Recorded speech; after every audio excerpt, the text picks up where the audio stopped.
Akhirnya rakit PC lagi, dan ini adalah kedua kalinya gue berkolaborasi dengan Enter Komputer, yang mana berarti itu PC-nya bisa kalian beli di webnya gaptek.id atau di marketplace-nya Enter Komputer. Dan kali ini gue mencoba merakit PC dengan budget sekitar 25 jutaan, tapi bagaimana caranya kita masih tetap mendapatkan platform memori DDR5, kapasitasnya 32 GB, dan GPU-nya punya VRAM yang cukup besar. Setelah gue cari-cari di marketplace keliling-keliling, ternyata gue nemuin satu GPU yang menurut gue ini secara harga masih sangat-sangat oke.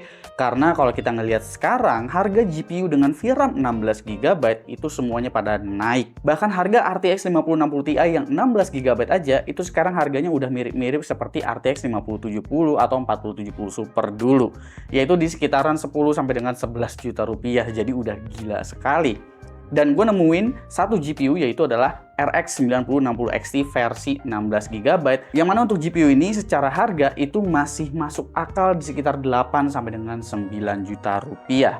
Maka dari itu untuk GPU pada rakitan PC gue ini juga bakalan menggunakan RX 9060 XT dengan VRAM 16 GB. Tapi nggak cuma sekedar pressing budget agar jadi 25 juta aja, gue juga coba mikirin temanya. Bagaimana gue bisa tetap mendapatkan sebuah PC yang ukurannya itu compact. Karena seperti yang kalian tahu, gue tuh seneng dengan PC yang memang ukurannya mini dan juga ukurannya compact sekarang ini. Jadi untuk PC-nya juga udah punya tema khusus, tema yang compact, dan warnanya juga disesuaikan full menggunakan warna putih. Bagaimana dengan full spesifikasinya? Untuk CPU di sini gue menggunakan CPU langganan gue, yaitu AMD Ryzen 5 7500F. Walaupun memang udah ada 7500X 3D, tapi 7500F itu masih lebih kencang sedikit untuk multicore-nya. Sementara untuk main game AAA, apalagi ditargetkan menggunakan resolusi yang cukup tinggi di atas 1080p, gue rasa ya X 3D-nya juga jadi nggak terlalu punya efek yang berarti. Jadi 7500F untuk nge-press budget itu udah sangat-sangat cukup. Lalu untuk motherboard, di sini gue pakai dari Asus lagi, yaitu adalah Asus Prime B650 EMA Wi-Fi. Gue nggak pilih AYW karena untuk motherboard ini ada 4 slot untuk memori DDR5-nya, dan untuk slot M.2-nya juga bahkan ada banyak ya, ada 3. Jadi kalau misalkan kalian itu mau upgrade lagi storage yang ke depan, ini slotnya masih tersedia banyak. Lalu di bagian I/O-nya juga untuk bagian belakang itu jumlah USB-nya udah sangat-sangat banyak dan udah include Wi-Fi, nggak perlu dongle-donggelan lagi. Tenang aja, untuk USB-C itu udah disediakan di bagian casingnya. Karena casingnya juga di sini gue nggak asal-asalan, gue langsung kasih dari Jonesbo D32 Pro White. Ini bukan mini ITX ya, ini adalah micro ATX, tapi memang ukurannya sangat-sangat compact sehingga kelihatannya itu seperti sebuah PC mini ITX gitu. Jadi masih sangat-sangat compact lah. Dan casing ini juga udah banyak banget mesh-nya di bagian depan dan juga atas.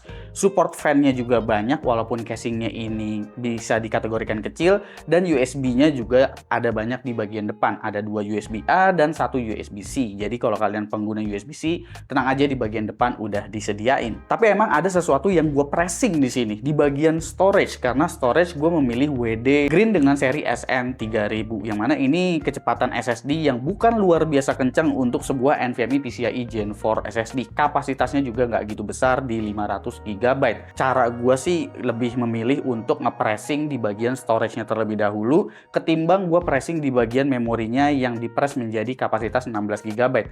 Karena untuk harga memori itu kan naiknya tinggi banget, sementara untuk harga storage itu naiknya belum segitunya signifikan lah.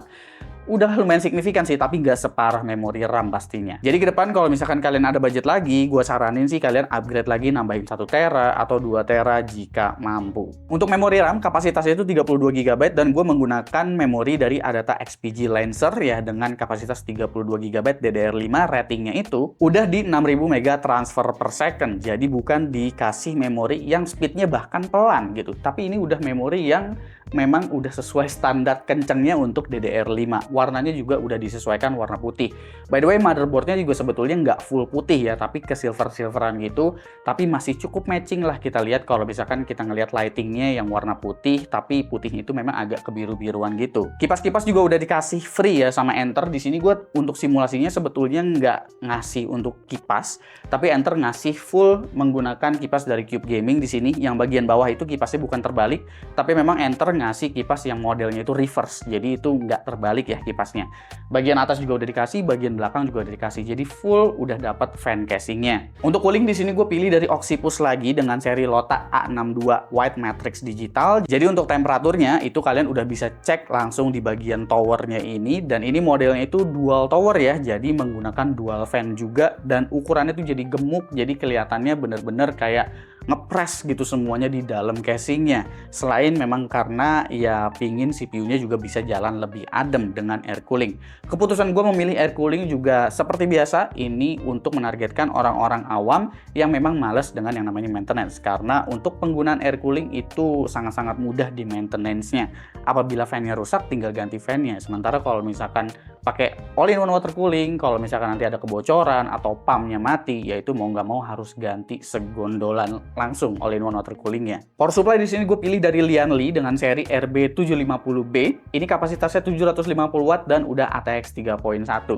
Yang gue seneng dari power supply ini selain soal 80 plus bronze lah, terus proteksi-proteksinya yang lengkap lah, yaitu terutama di bagian kabelnya yang memang udah braided dan juga flat kabel. Jadi untuk kabel manajemennya itu jadi lebih gampang lagi untuk dijinakin di dalam casing yang memang sesempit ini.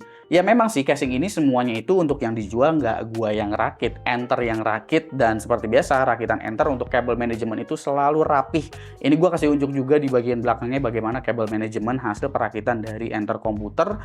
Dan kalau misalkan kalian nggak ngedapetin kabel manajemen yang serapih itu, kalian komplain aja, saran gua ya, karena gue sih udah menyarankan untuk kabel manajemen dibikin serapih mungkin. Lalu untuk GPU di sini RX 9060 XT-nya gue pilih dari XFX ya, dengan seri Swift, dan ini warnanya putih juga. Ini udah triple fan, dan gue juga udah coba untuk GPU temperaturnya itu ternyata adem banget. Bahkan GPU hotspotnya aja masih ada di bawah 80 derajat Celcius.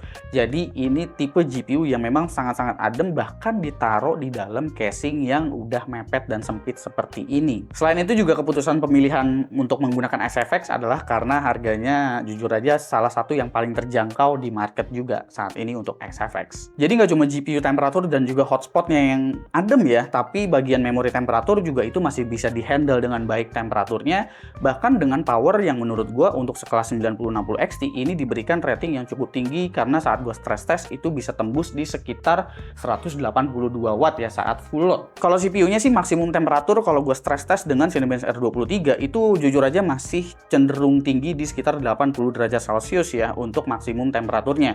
Tapi itu terjadi ketika kita stress test, dan ini wajar banget untuk sebuah AMD Ryzen yang tipikalnya itu memang panasnya berdasarkan dari voltasenya, biasanya bukan berdasarkan dari power yang dikeluarkan. Karena kalau bicara power, 7500F powernya itu sangat-sangat kecil ya, di sekitar 88 sampai dengan 90 watt ketika dia full load. Kalau kalian lagi main game, tenang aja, temperaturnya itu nggak bakal nyentuh di 80 derajat Celcius, dan baru kelihatan kalau si 7500F-nya itu berjalan sangat-sangat adem. Karena ketika gue lagi main RS9 aja dengan resolusi 1440p, itu CPU temperaturnya mentok-mentok paling ada di kisaran 60 derajat Celcius paling tingginya. Karena ini menggunakan Radeon dengan VRAM yang cukup besar di 16GB, tentu fokusnya sebetulnya PC ini lebih banyaknya akan digunakan untuk gaming. Dan mayoritas juga gue targetkan gamenya itu pada resolusi 1440p, baik itu kalian menggunakan upscaler ataupun native, baik itu kalian menggunakan frame generation ataupun tanpa menggunakan frame generation. Mungkin kalian juga penuh dengan pertanyaan menggunakan Radeon ini kira-kira bagaimana, upscaler dari FSR kan itu nggak sebagus dari DLSS misalnya kayak gitu. Nah, gue punya jawaban sendiri untuk AMD Ryzen 9000 series atau RDNA 4. RDNA 4 ini udah mendukung yang namanya FSR 4 ya. Jadi FSR 4 ini dia tuh upscalernya udah menggunakan AI seperti DLSS. Jadi kualitasnya udah bisa diratakan lah dengan si DLSS juga. Jadi untuk game-game terbaru yang mendukung FSR 4 itu tentunya kalian bisa menggunakan upscaler dengan kualitas yang bisa dikategorikan baik. Kayak di Cyberpunk 2077, di sini gue bisa mendapatkan rata-rata di 96 FPS menggunakan frame generation. Ini presetnya udah ultra, menggunakan FSR 4 tapi modenya quality, menggunakan frame generation juga, yang berarti sebetulnya FPS native-nya itu udah mendekati 60 pada resolusi 1440p dan dengan ray tracing ultra. Lalu game terbaru seperti RS9 itu gue menggunakan resolusi 1440p dengan max setting. Di sini nggak ada opsi untuk path tracing-nya ya, jadi path tracing-nya ini ya cuma high aja, menggunakan FSR 4 quality dengan frame generation, gue masih bisa mendapatkan rata-rata di 110 fps dengan 1% low frame rate yang juga masih sangat tinggi di 94 fps. Yang menandakan di sini untuk FPS natifnya juga masih ada di kisaran 50 sampai dengan 60 fps. Kenapa main di resolusi 1440p dengan upscaler aja masih membutuhkan kapasitas VRAM yang besar? Ya kalian bisa lihat sendiri aja saat kita menjalankan RE9 ini, kapasitas VRAM yang digunakan itu udah hampir di 12 GB. Kalau kita menggunakan tekstur yang memang dibikin rata kanan. Jadi kalau misalkan VRAM-nya itu 8 GB, pasti bakalan acak-acakan.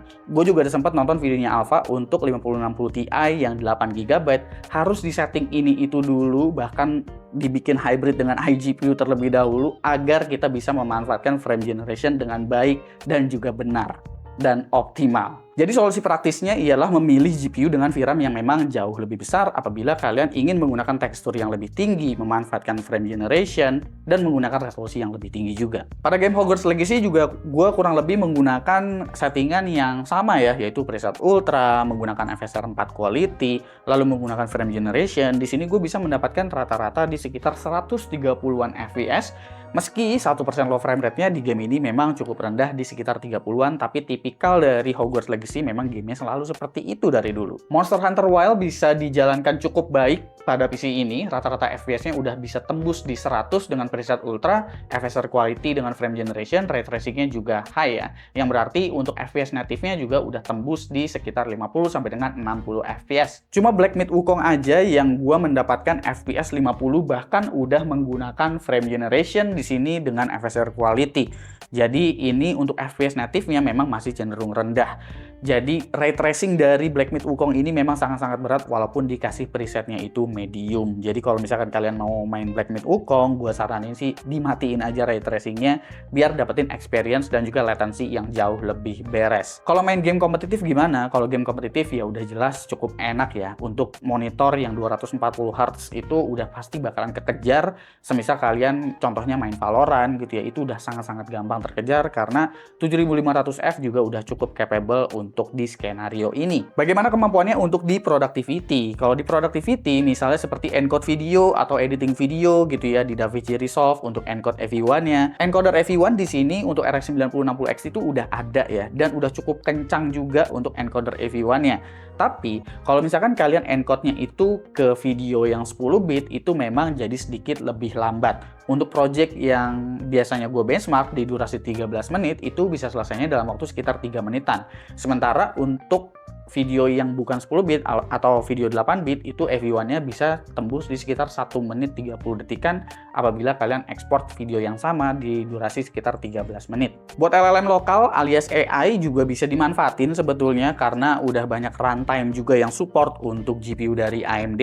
Di sini gue seperti biasa menggunakan model dari DeepSeek R1 Qwen dengan parameter 8 billion.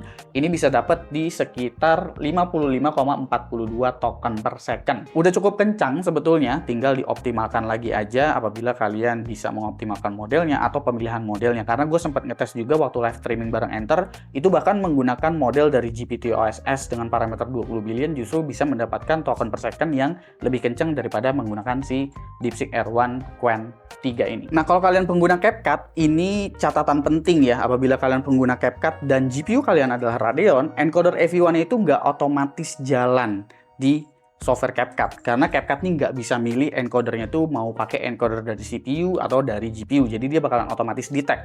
Jadi untuk encode AV1-nya itu masih berjalan melalui CPU dan jadinya ya nggak bakalan terakselerasi dengan kencang gitu. Jadi kalau kalian mau cepat dan kalian menggunakan CapCut, ya mau nggak mau kalian menggunakan encode dengan kodek H264 atau H265. Jadi segitu ya PC dengan budget 25 jutaan yang baru aja gue rakit berkolaborasi dengan Enter Komputer lagi dan bisa kalian beli juga. Gue udah kasih tahu kelebihan dan juga kekurangannya baik itu dari segi konfigurasi spesifikasi dan juga untuk performance-nya seperti apa. Kalau misalkan kalian tertarik, kalian bisa cek di website gaptek.id atau buat tag juga di bawah ya. Karena mungkin aja kalian bisa ngedapetin harga yang lebih murah juga di marketplace. Kadang bisa 24 jutaan bahkan di marketplace. Kalau menurut kalian gimana dengan budget segini di masa-masa seperti ini ya? Dengan budget 25 jutaan, GPU VRAM 16 GB, Memori DDR5 32 GB 6000 mega transfer per second. Silahkan komen di bawah dan kasih pendapat kalian masing-masing. Jangan lupa subscribe, gue Suki, dan seperti biasa sampai jumpa di lain kesempatan.